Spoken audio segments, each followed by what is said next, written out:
It's been a little while since we have evaluated trig functions, so I'm going to do a short review. And the first thing that I have written down on the top left is our reference angle chart.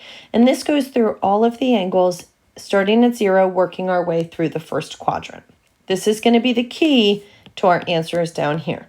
The other thing that we're going to have to consider is all students take calculus. So problem number 1, if we have to evaluate the sine of pi over 3. First thing I'm going to do is look on my chart. I see sine, I see the angle of pi over 3, and so what's going to match up with it is the square root of 3 over 2. So my answer is just going to be square root of 3 over 2. Now they're not always going to come right from the chart though. Problem number 2 asks us to evaluate the sine of 7 pi over 6. 7 pi over 6 is not on this chart. So I have to figure out first where we are. So I'm going to make an xy axis. I remember that this is 0. If I were to rotate all the way around to here, I'm at pi.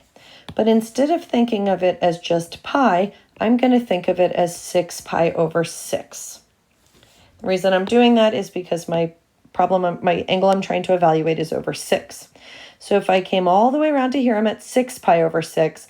I need to go a little bit further into the third quadrant, and this is where I'm going to find 7 pi over 6. The reason that it's important to figure out what quadrant you're in is all students take calculus. That's going to help us figure out if the answer is positive or negative. So I am down here in the third quadrant. I see a T. All students take calculus means that only the tangent is positive. So if I'm trying to evaluate the sine, I know that my answer to this problem is going to be negative. So whatever my answer is, it's going to be negative. I also need to find my reference angle. The reference angle is just the angle between the x-axis and our angle. So this little angle here between 7 pi over 6 and 6 pi over 6 is 1 pi over 6. Now if I look at my reference angle chart, I'm looking at pi over 6, I'm looking at sine, and I'm seeing what matches up. And what matches up is 1/2.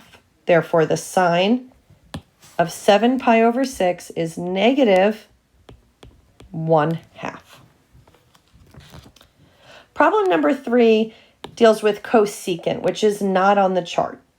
But we have to know which one of these is the reciprocal of cosecant. And the reciprocal of cosecant is sine. So what I'm really going to evaluate is 1 divided by the sine of 5 pi over 4. 1 divided by, and we'll figure out what the sine of 5 pi over 4 is. 5 pi over 4, again, is not on our chart. So we have to figure out where it is. So I'm going to draw an xy axis. I know that this is 0. I know that around to here is pi. I'm going to write it as 4 pi over 4 because our angle that we're trying to evaluate is over 4. So if I'm looking for 5 pi over 4, I'm going to loop around past 4 pi over 4. Down here into the third quadrant, I will find 5 pi over 4. The reason that we care what quadrant it's in, all students take calculus. Just like before, we're in the third quadrant, there's a T here, which means that only the tangent is positive in this third quadrant. I'm evaluating the sine. So therefore the sine is going to be negative.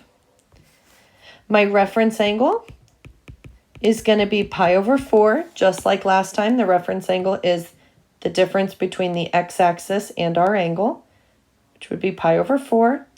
And now I'm ready to look at my chart. On my chart, I'm going to go to that reference angle of pi over 4. I'm going to look at sine, and what matches up is the square root of 2 over 2.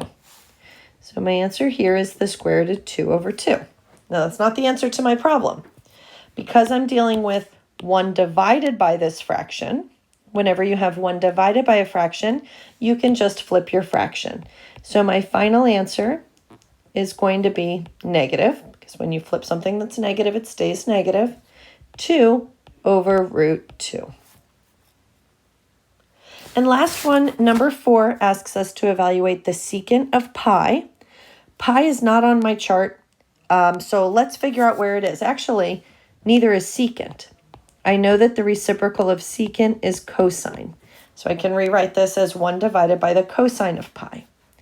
1 divided by, to figure out what the cosine of pi is, I need to find pi.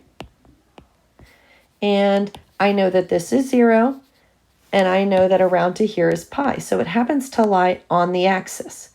Remember, if it lies on the axis, we are not looking at our chart anymore. We're thinking about the ordered pair that goes with it. If this was the origin, and I'm on the unit circle, I move to the left 1, so my x-coordinate's going to be -1, and my y-coordinate's 0. As a reminder, all the points along the unit circle are cosine, comma, sine. And we remember that because they go in alphabetical order. C comes first in the alphabet. So cosine comes first.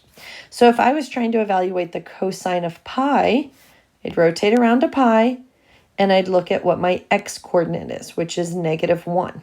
So the cosine of pi is -1, and 1 divided by -1 is -1.